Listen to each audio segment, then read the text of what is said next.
We're kind of the bridge between the ideas that Stig and the designers come up with and different 3D departments. We help visualize it on paper, painting it up, drawing it up in 2D, and then they take that and actually make the assets for the game. You have to come up with cool design with limited time. The design also has to make sense to the art director, game director, the lead artist.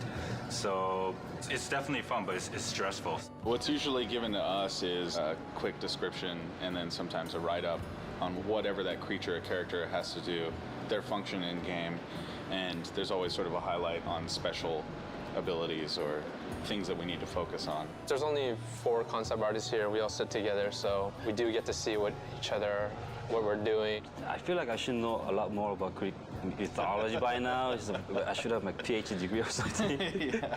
But still, a lot of times, I just sort of make up a lot of things, and it's still a lot of fun. Right now, as you could see on my monitor, working on Pandora's Cage. This is a final concept design that was proved and it's good to go. But to get to this point, there was a lot of sketches, a lot of color variation, a lot of input that I had to get through. We've tried maybe girls hanging together, or we tried maybe girls holding the fire torch, or we even tried the guys holding a cube, or we even tried the guys holding the torch.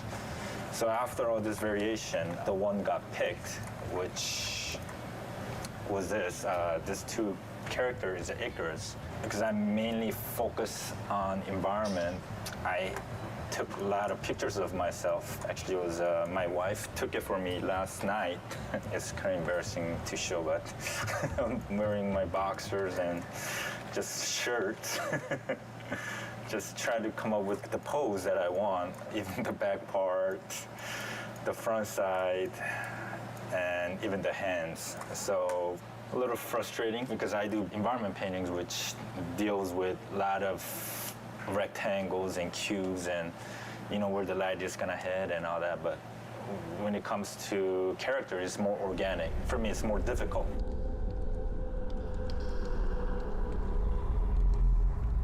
Is Palace for the Gods. These are the basic thumbnails I showed to director. Then from here, we start to bring in all these location elements where each portion of the buildings are representing different levels. It's not just figuring out the entire look of the place. I also have to figure out how each sections are connected. The actual elevation of the location and how it's connected has to be pretty accurate. Every time I do a second pass on the concept, it raises so many questions again.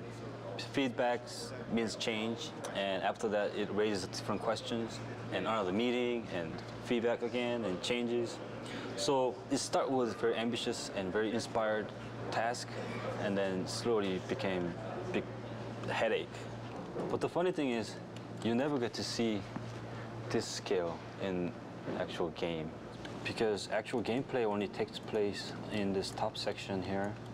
Like you see, this entire concept is being drawn out from the entire mountain towards the balcony area where the most gameplays take place.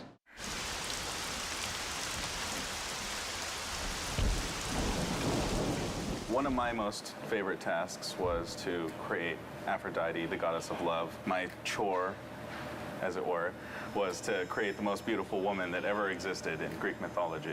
Here I've got some initial sketches. There's a lot of Greek art that involves, sort of the bare breast and things like that. So we were trying to come up with a way of framing these really feminine aspects of this character without being just vulgar. I originally had her hair always bound up, very Greek-like, but they really wanted it hanging down. This is the final 3/4 view of Aphrodite. As you can see, some of the stuff that I had originally concepted in the other pieces did stay. One of the mandates for the character was that she have a girdle made by Hephaestus. Some of the backstory is that Aphrodite was given as a wife to Hephaestus by Zeus. In original Greek mythology, she cheats on Hephaestus by bedding down with Ares, the god of war, the original god of war.